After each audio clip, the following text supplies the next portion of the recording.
Nós vamos agora a Brasília para falar sobre as eleições à presidência da Câmara e do Senado, que acontecem na próxima quarta-feira. O repórter Bruno Pinheiro está ao vivo com a gente. Você tem um convidado, é isso, Bruno?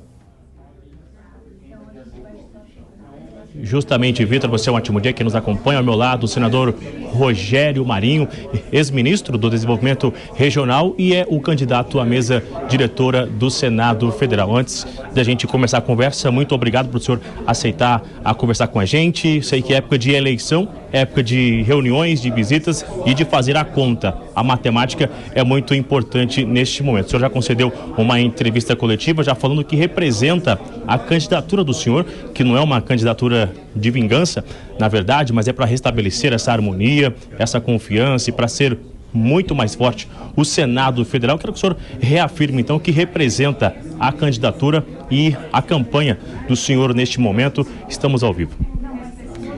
Bom, obrigado, Bruno, aqui, todos aqueles que estão acompanhando a Jovem Pan. Falamos há pouco, reiterando o nosso compromisso com a instituição. É fato que o que nós queremos, o que nós desejamos e o que nós representamos é o restabelecimento da necessária normalidade democrática no país. E isso só será possível quando, de fato, a independência e a harmonia entre os poderes for alcançada. Hoje nós temos uma hipertrofia, do Poder Judiciário em relação ao Legislativo. Nós temos parlamentares que têm dificuldade de exercer o seu mandato e alguns deles, inclusive, amordaçados pela censura prévia, o que é absolutamente reprovável, porque é expressamente proibido pela nossa Constituição e não foi fruto de um preciosismo do deputado constituinte, mas de uma luta hercúlea da sociedade brasileira ao longo de dezenas de anos, que restabeleceu o direito à opinião e a inviolabilidade dos mandatos dos parlamentares. Nós temos também a necessidade de defendermos o legado econômico virtuoso, dos últimos 6 anos. Nós estamos vendo aí declarações do presidente Lula e dos seus ministros, no sentido de destruir esse legado que tão laboriosamente foi construído e que restabeleceu a condição de melhoria da economia brasileira, que estava mergulhada no caos econômico, no fruto das últimas administrações do PT em 2016. Então, de lá para cá, a modernização de marcos regulatórios, as mudanças estruturais na economia, o restabelecimento da confiança dos investidores que aportaram, ao final de 4 anos, mais de 1,3 trilhão de reais de recursos contratados em ações da PPI, que é a parceria público-privada, patrocinada pelo governo federal em diversas ações de infraestrutura. Nós estamos vendo aí sobre risco, conquistas importantes com a modernização da legislação trabalhista, previdenciária, autonomia do Banco Central, a questão do COAF servindo novamente como um ativo político, ao invés de ser um instrumento de controle da evasão financeira, onde estava no Banco Central. Então nós temos aí uma enorme responsabilidade, no exercício da presidência do Congresso Nacional, para de fato termos uma casa de pares, uma casa altiva, uma casa legitimada, fortalecida, que volte a ter a sintonia tão importante com o povo brasileiro que foi perdido ao longo dos últimos anos. E essa sintonia, ela perdeu-se de fato porque apenas 5 senadores conseguiram renovar o seu mandato dos 27 que tinham essa condição. Um foi governador, outro foi vice-governador, e 20 ou não puderam ser candidatos ou foram derrotados.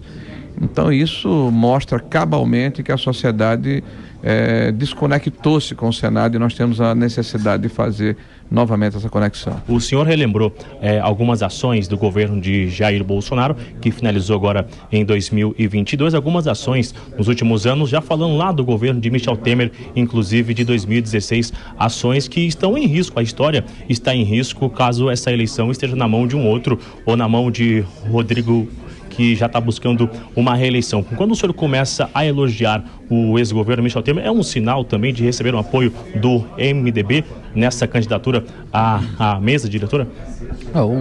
O MDB já formalmente faz parte da base do governo do presidente Lula. Então, até por respeito a esse posicionamento do partido, é evidente que nós não procuramos de instituição para instituição. Mas nós estamos mantendo a interlocução com senadores, não apenas do MDB, mas dos diversos partidos que fazem parte daquela casa, porque entendemos que a nossa candidatura é uma candidatura da instituição, é uma candidatura do resgate da credibilidade do Senado da República, é uma candidatura que pretende permitir que as prerrogativas do Senado sejam de fato respeitadas dos senhores senadores. Isso pelo bem da democracia brasileira, né? Pelo bem do restabelecimento do equilíbrio necessário entre os poderes, que são pilares da nossa democracia e da nossa República. Ainda rapidamente, só para finalizar, já falando no caso de uma vitória, o senhor conseguindo chegar, alcançar o número de votos que é o necessário para conseguir se eleger, qual é o ato que o senhor já vai colocar em discussão assim que eleito no Senado Federal? O primeiro passo é restabelecer o diálogo institucional com as demais instituições. Eu não acredito na personalização, na fulanização desse debate. Nós temos a necessidade de termos uma conversa altiva e independente com os demais poderes para redefinirmos, à luz da Constituição, o papel de cada uma das instituições. Eu acho que esse é o primeiro e mais importante passo que precisa ser dado. E a partir daí, permitir que a proporcionalidade, ou seja, a presença dos senhores senadores naquela casa, que é uma casa de pares, leve em consideração a sua representação junto à sociedade. Então nós não vamos fazer uma administração apenas para aqueles que votaram conosco. Nós faremos uma administração plural, escutando o colégio de líderes, escutando os partidos ali representados, mas sobretudo escutando a sociedade brasileira, para definirmos quais são os projetos mais importantes e mais relevantes que interessam a sociedade e que foram engavetados ao longo do tempo. Eu falo, por exemplo, dessa questão da maioridade penal. Eu falo, por exemplo, das questões tributárias importantes que estão aguardando o posicionamento do Senado, situações importantes ligadas à questão da área ambiental. Para mim não há tema tabu, né? O Parlamento brasileiro a respeito, do sentimento da necessidade que a modernidade e a aspiração do povo brasileiro exige de cada um de nós. Então nós não vamos, por exemplo, impedir que a agenda do governo federal, qualquer que seja ela, seja colocada em discussão na casa. Agora, será implementada se for uma agenda favorável ao Brasil. Não uma agenda de retrocesso, não uma agenda de voltarmos no tempo, mas uma agenda que moderniza o Estado brasileiro. Então essa agenda vai contar conosco também. Isso inclui reuniões com ministros do STF, porque é um assunto também muito importante que diversos nomes lá no Senado acabam reclamando sobre essa autonomia também, uma certa ousadia de alguns ministros do STF e uma certa omissão da mesa diretora do atual presidente Rodrigo hoje no Senado Federal, sobre até mesmo um certo respaldo aos senadores.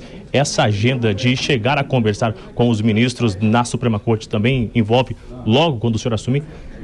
Bom, primeiro o Senado vai voltar a funcionar na sua plenitude. Eu tenho dito e reiterado que não é possível, é inadmissível que uma comissão tão importante de Constituição e Justiça tenha funcionado em apenas 5 reuniões ou 6 no ano passado.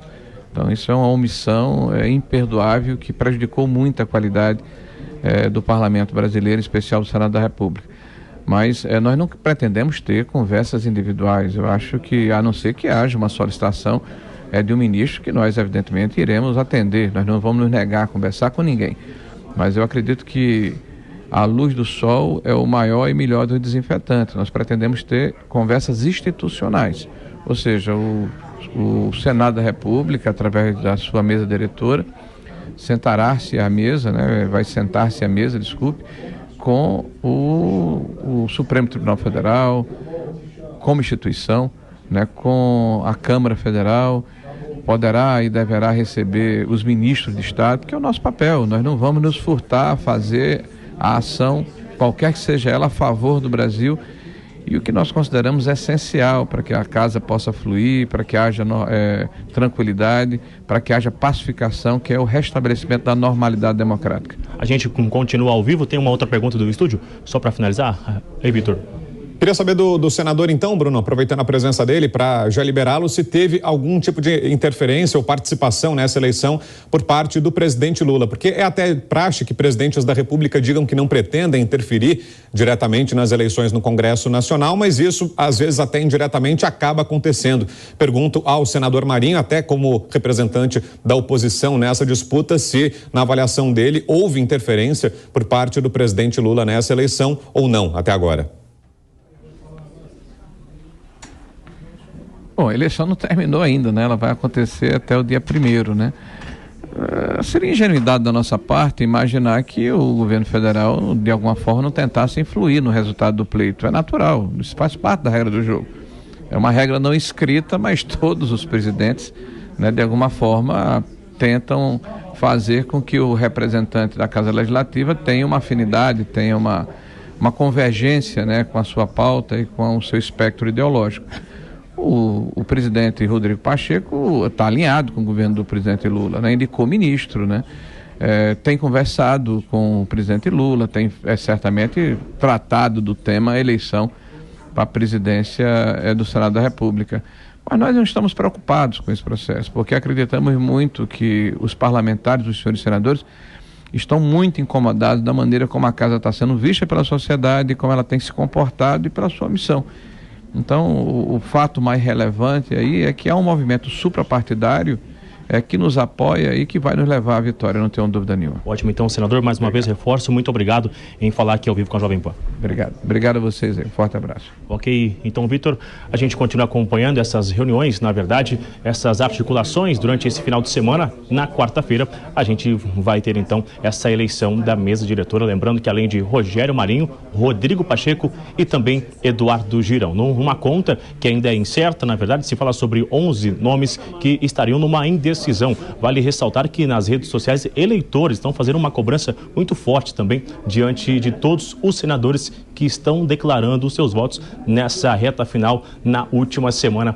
A gente vai acompanhar então essa articulação e essas reuniões aqui na capital federal, nos estados também, e o que vai acontecer na quarta-feira diante de uma eleição muito importante no Senado Federal. Vitor? É isso, e a votação é secreta, né? Tem votos em jogo, como disse o Bruno, a votação é secreta, ou seja, está em aberto ainda a disputa. Obrigado, Bruno Pinheiro, que trouxe para a gente com exclusividade ao vivo a palavra de um dos candidatos à presidência do Senado, o senador eleito Rogério Marinho, ao vivo com a gente aqui no Fast News. Agora 12:34.